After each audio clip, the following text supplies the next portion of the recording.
Have you ever experienced the presence of a loved one who has died?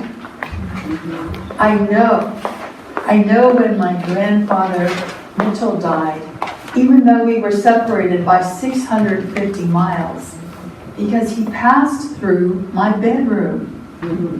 I was surprised. I had never seen a spirit before, and I didn't know Grandpa cared about me. He was a quiet person and in the background. But his goodbye passage through my room shows me he does care. When my ex-husband died, I did not expect him to visit.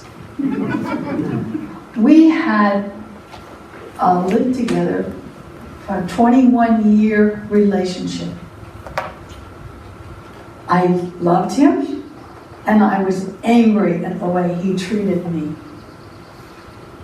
He was hard to be with, even when he went on to marry 3 more times. His next 2 wives were wiser than me. They got out fast. I stayed around. I was raising our 3 children. The 4th wife gave our children 1 tablespoon of ashes. Bill wanted his ashes scattered at his beloved childhood home, Gull Lake, and buried in the family plot next to the church his father built on the 7th hole of his golf course.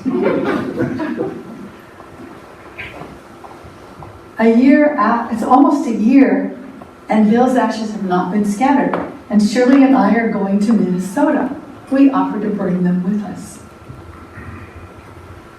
There's the sign, Madams at Gull Lake, turn here. We're almost there. It has been over 25 years since I've been down this road. This is the first place I saw snowfall. Now I'm back, reliving the magical moment of that first snowfall. I'm excited to see the family resort one more time and to enjoy being with the family and friends who have gathered to celebrate Bill's life. Most I have not seen in decades. It's starting to sprinkle. I don't feel wet. It's falling too slow to be to be rain. It's snow. Shirley, look, it's snowing. Yay. I wonder if Bill is doing this for me. Immediately, there's this huge downburst of snow. And then it goes back to gentle flurries. Did you see that? Yes, I did. We both are enjoying seeing this snow. I wonder if someone is also creating this snow for you. Could Bill be doing this to bless our relationship? Immediately, a huge downburst. And then gentle flurries. And then light sprinkles. Bill is with us. Another sign of his presence. When we go into our hotel room, it is too hot. But when I bring up our luggage with his ashes, it is freezing. Nothing we can do can make the room warm again. But the room next door, where Bill's sister is staying, is cozy. At the celebration of Bill's life, niece Susie sprinkles a little pinch of ashes in Gull Lake. Nephew Sean leads the rest of us in blessing the plot where they will bury the remains of the 1 tablespoon of ashes.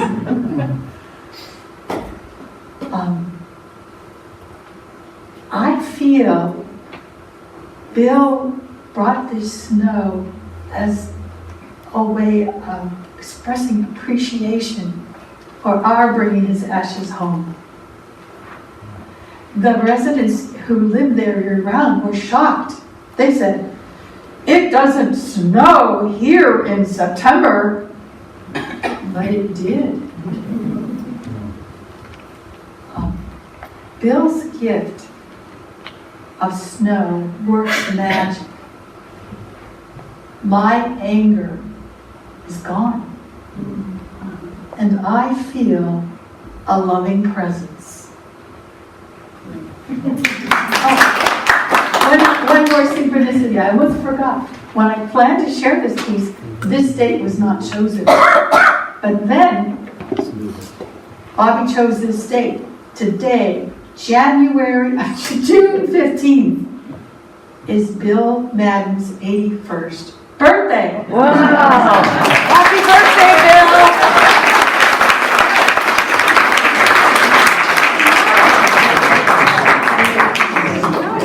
Look, it's snowing.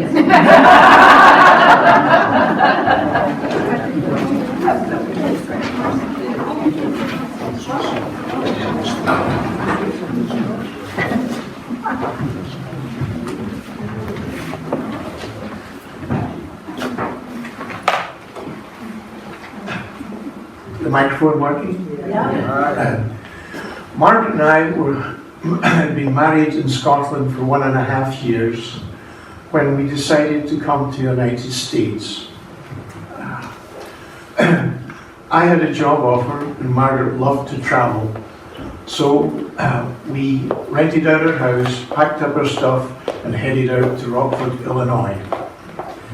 After 1.5 years in Rockford, of 2 really cold winters and 1 really humid summer and a flat terrain, we were used to mountains, hills, rivers, lakes, and being close to the sea. When the company I was working for started to reduce the workforce, I decided it was time to move. We took some interviews down in the southern states and it didn't appeal to us.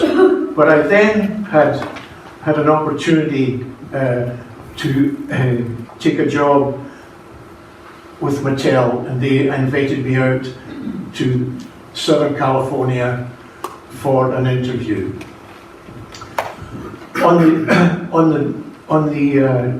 When I was traveling out from Illinois, it was March, and when I took off from O'Hare Airport, the sleet was traveling horizontal.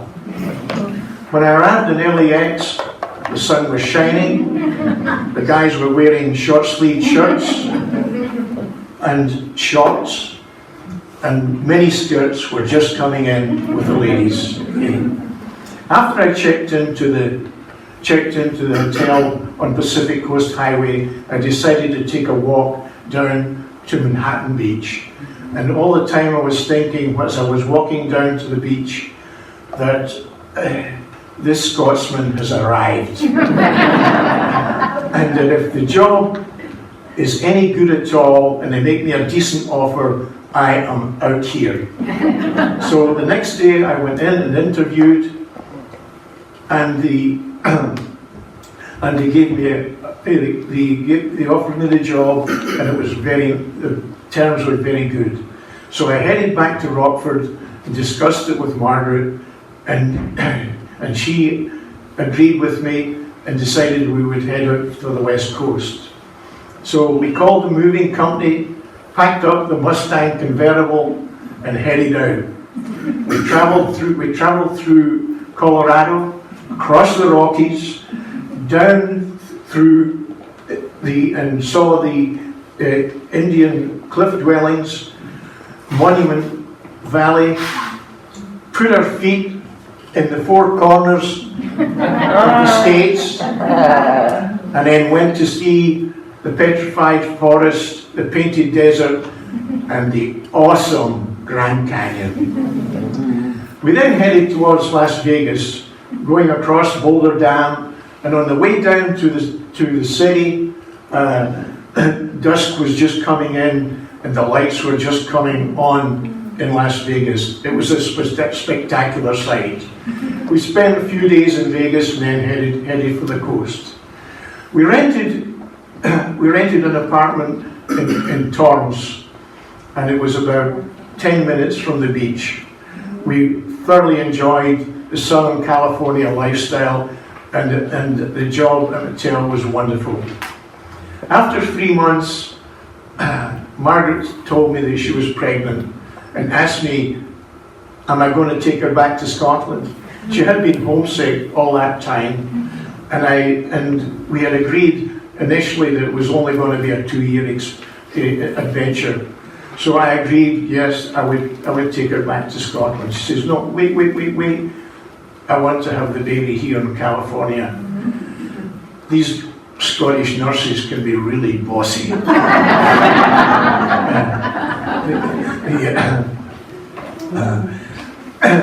When our son was 6 weeks old, we headed back to Scotland, reoccupied our house, and I started looking for job opportunities and business opportunities. Then finally, one afternoon I came in and I said, I've got a great offer.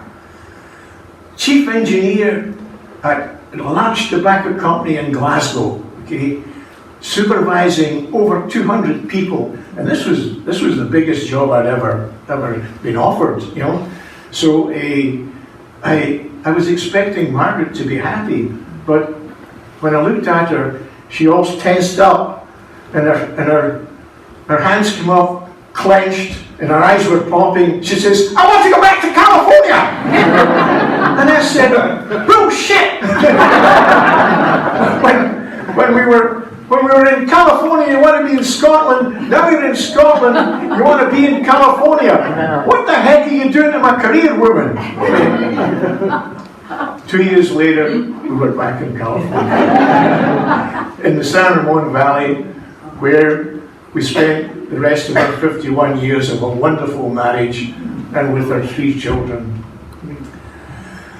I loved a lassie, a bonny Scottish lassie, was as sweet as the heather in the dell, was as sweet as the heather, the bonny purple heather, Margaret, my Scots bluebell.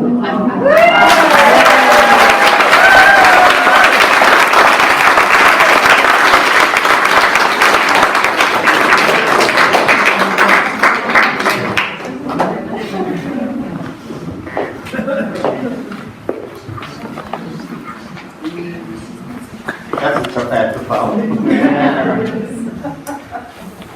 It was 50 years ago. I was managing the first pharmacy I'd ever managed, and I'm in the wrong story. I'm right back in the start. It was 50 years ago, and I was playing basketball with some friends, and all of a sudden, I ended up lying on the ground. And they said, hey guys, did you hear a gunshot? What are you talking about? We didn't hear a gunshot. You're hearing things. All right, give me a hand up. They gave me a hand, and I stood up. Well, not exactly. My right foot was just dangling off my leg. The guys picked me up and drove me to the emergency room. Hi, Elliot. Tell me what happened. Well, I was playing basketball, I heard a gunshot, and I was lying on the ground. He said, oh, you severed your Achilles tendon. I have sympathy with Kevin Durant, by the way. He said, when you sever that, it's like a rubber band pulling your calf down, and when it's severed, your calf hits the back of your knee. We call it an internal body sound. You heard it, nobody else did. I'll see you in surgery later. Once in surgery, by the way, he was doctor number 1. The anesthesiologist is doctor number 2, and you can help me keep track of them. He said, you look like you're in good health, and you look like you're in good physical shape. physical condition. We'd like to give you a spinal instead of anesthesia. Is that okay? Sounds good to me. After surgery, once up in my room, the nurse came in and she said, "You're looking pretty chipper. I didn't expect you to be awake. Would you like something to eat?" I said, "Yeah, I'm really hungry." So she brought me food, and I started to eat. I choked on a piece of corn, and I coughed and coughed and coughed till I coughed it out. And then I had this horrific pain in my head. Help! And the nurse came running in and she said, "Is there something the matter?" I said, "I have this horrific pain. It's awful. I never get headaches." She said, "Oh, that's only an anesthesia headache. I'll give you something for it and it'll go away." It did. 6 hours later.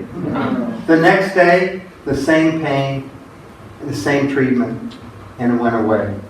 The third day, I was discharged home. Once at home, I was hopping to the front door on crutches, and I fell to the ground. "Ah! Carolyn, call Dr. Carl!" Doctor number 3. With an office full of patients, at 2 o'clock in the afternoon, he said, "I'll be there right away." And he was. And he gave a shot of morphine to me on the front stoop. "Take Elliot right back to the hospital," he said. Back there, I lay on a gurney for 6 hours. The pain went away. Doctor number 3? 4. See? 4. Thanks for the help. He said, "You look fine. You can go home now." I said, "No, I am not leaving. I want to know what's happening with these headaches." So, they had a neurosurgeon. And he did some brain tests, and they came back negative. He said, "You're fine. There's nothing wrong with your brain. You can go home." I said, "I am not leaving this hospital until somebody finds out what's going on."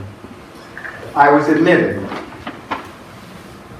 A neurosurgeon, a neurologist. Elliot, let's start at the beginning. So I tell him about severing my Achilles, I tell him about the surgery, and I tell him about the conversation with the anesthesiologist. He starts flipping through my chart, looking for something very quickly. And then he says, "Elliot, we have to do a spinal tap on you. Do you know what that is?" I said, "Yeah, a needle this long." He turns me on my side and he does a tap. He said, "Elliot, do you know what your spinal fluid looks like?" I said, "Yeah, it looks like water." He shows me the syringe. It looked like curdled sour cream.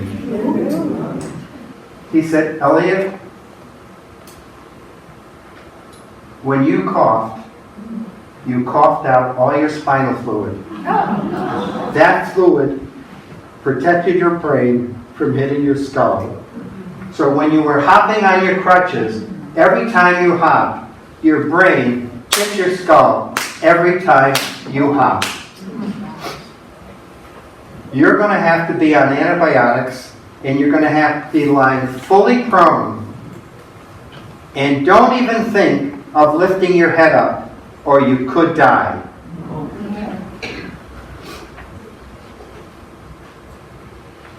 That night, after dark, the lights were out. I was in bed awake, and I see a man walking into the room. He picks up my chart off the end of the bed. He takes something out of his breast pocket and runs it quickly back and forth off the page. "Dr. Bill," Doctor number 1, "put that chart down right now." He said, "I'm not doing anything." I said, "Yeah, not doing anything with my chart in your hand and an eraser? Now get out of here and never come back. And you better pray that I leave this hospital healthy. You see, what the neurologist was looking for in the chart was a surgeon's report, which said general anesthesia, and he never changed it after they gave me the spinal tap. Excuse me, 1 second, my nose is running.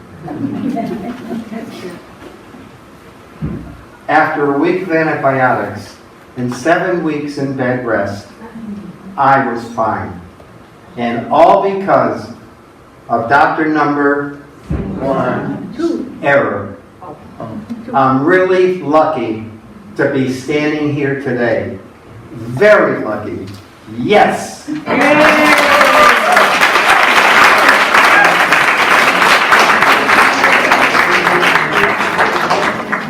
Hang on. I gotta get these guys up where they're supposed to be. Hi, everybody. Well, when I was 13 years old, when I was 13 years old, my sister, she was a year older than me, year and a half older than me. We lived in Southern California in Palos Verdes, and my sister and I would thumb a ride to the beach, and then we'd be at the beach for about 5 or 6 hours, and I'd go, I'm hungry. And Maria says, I've got an idea. So my sister said, follow me. And here we go. Excuse me, ma'am, but can I borrow a dime to call my mom? Sure. Excuse me, can I borrow a dime to call my mom? So $8 later, we had pizza and hot dogs and a snack bar. We kind of got busted by a lady one time. She goes, I thought you were going to call your mom. My sister says, we did, and she just got here. 2 minutes had passed. Anyway, when I was 30, I went to Truckee to go camping with some friends. And we went, do you remember the Long's drugstore? The CVS now? Yeah. Well, we went to the Long's drugstore to buy supplies for our camping trip, box wine, logs, etc. And I marched into the ladies' room. I'll be right back, I just gotta go potty. Oh my God, there's a bunch of coats here. So I put on a Long's coat. And I noticed these 2 guys standing there. And I says, you guys can take your break in 15 minutes. Okay. And then I get up to where the cashier is, and there was about 20 people waiting in line.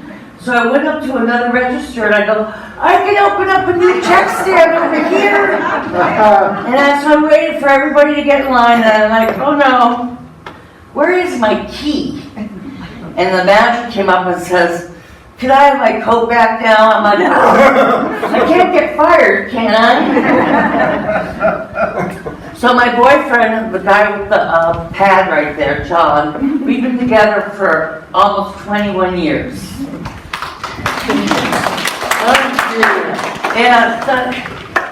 And I make it easy because I'm really nice.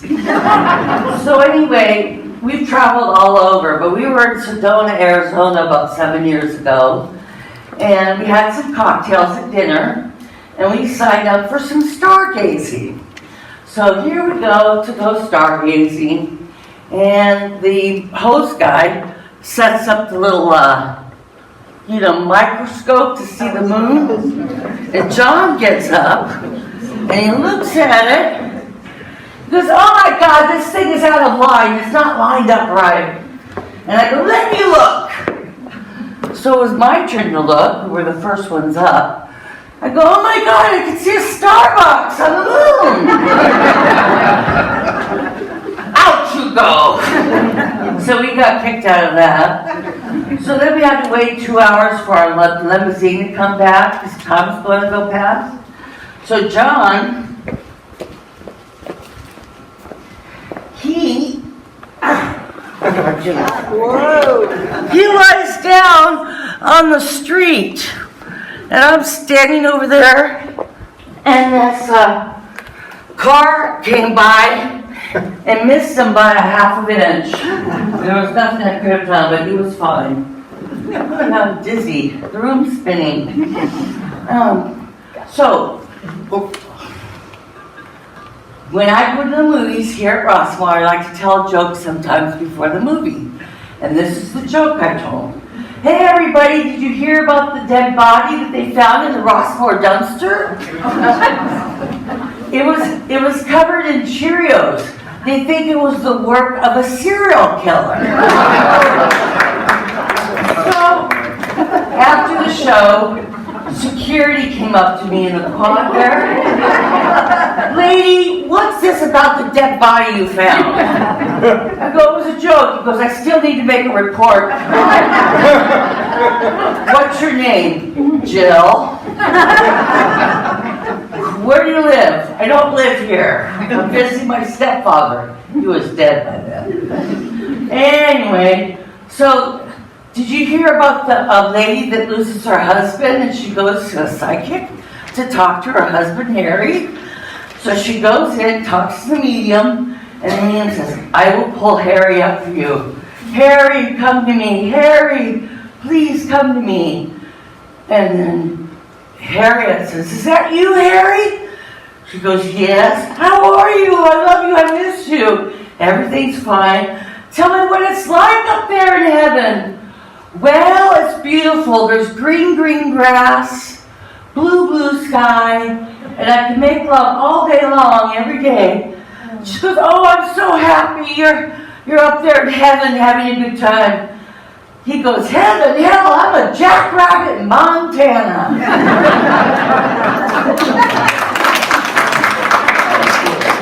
So this guy goes to this bar and he meets a floozy. And she goes, do you want to come home with me? And he goes, sure, ma'am. So they get to her apartment, they get to her bedroom, and there's 3 shelves. The bottom shelf has little teddy bears. The medium shelf has medium teddy bears, and the top shelf has big teddy bears.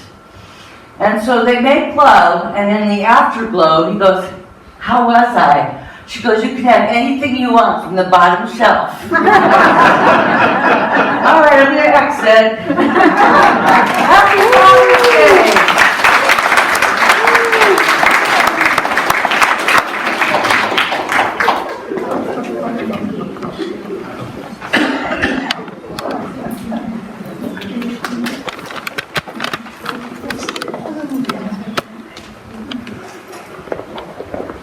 On a beautiful sunny day, my husband and I set off from Paris in an old ratty VW bus. We were headed toward Versailles, looking toward a very elegant day. We drove through the countryside and saw all the French villages. Look. And as we drove through one, we heard this. Oh, what was that? What was that? Stop! And we saw coming toward us a gendarme motioning us to park. He walked with great theater toward us.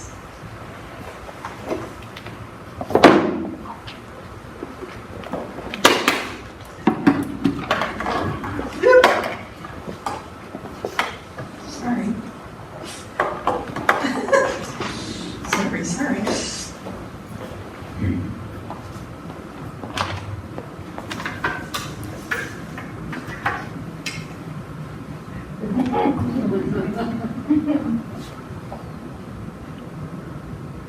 Les passeports, s'il vous plaît.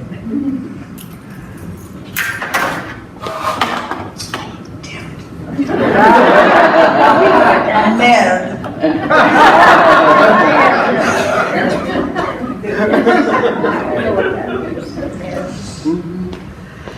Madame, les passeports, s'il vous plaît. He'd taken our passports. We didn't say a word.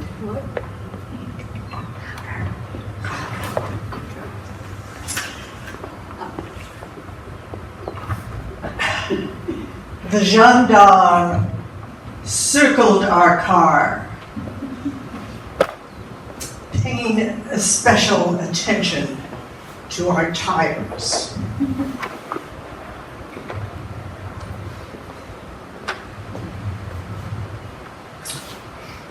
Les pneus, ils sont mauvais. The tire are bad. Well, I understood the word bad, and I figured since he'd spent so much time around the tires that there was something wrong with them. So my husband gets out of the car.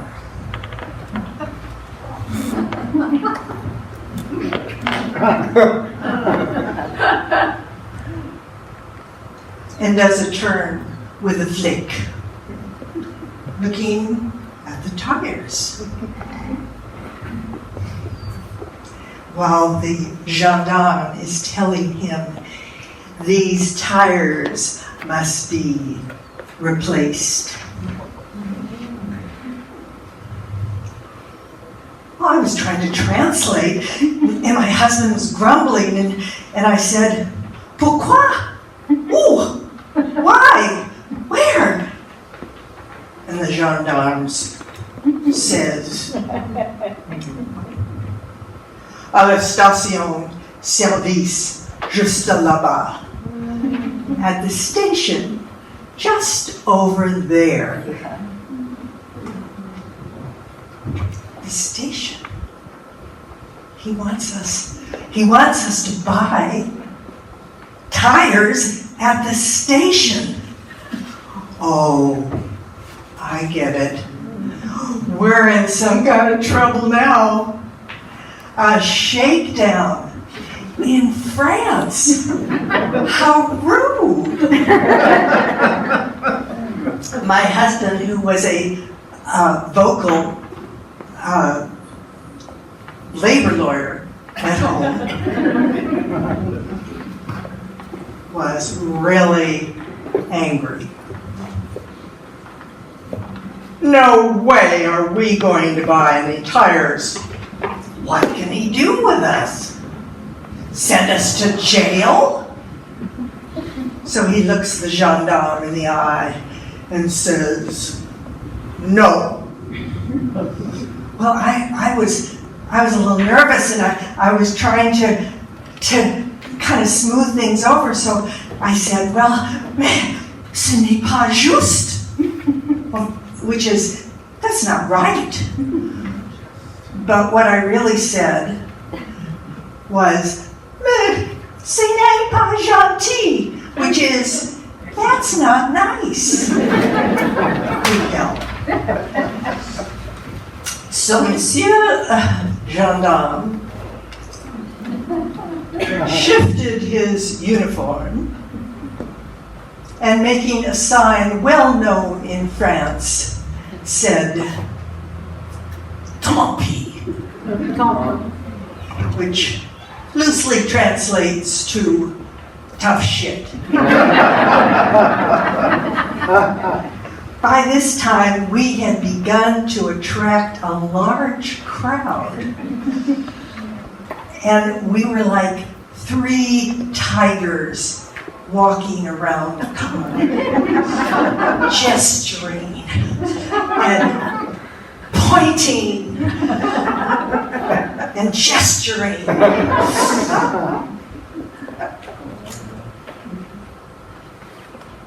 And the gendarme was looking very anxious.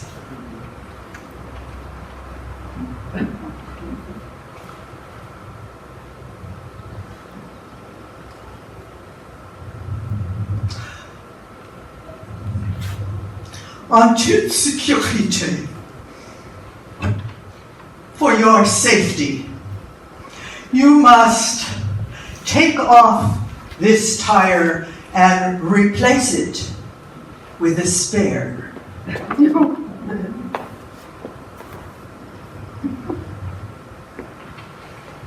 My husband looks at the tire and says, "It's bald." Well, I didn't know the word for bald. But he said, no way are we going to do this. No way. So he started grumbling a lot, asking for our passports back. Passports. And the gendarme says, après, meaning after you change the tires. So my husband is looking at the situation.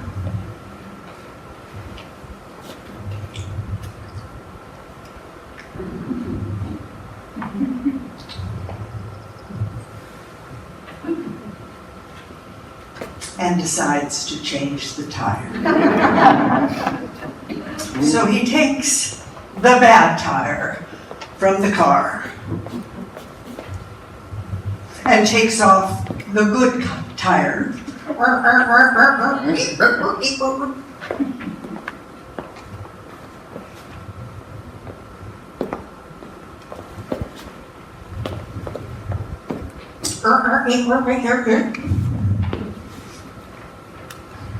And says, "Ça va?"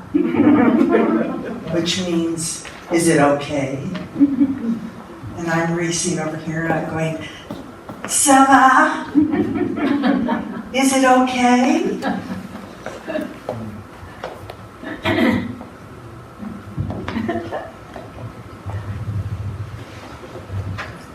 Les passeports, s'il vous plaît. Les passeports, s'il vous plaît. And my husband and I take off. Puts the key in the ignition. And as we head out of town, we both give to him a sign that is well known in America.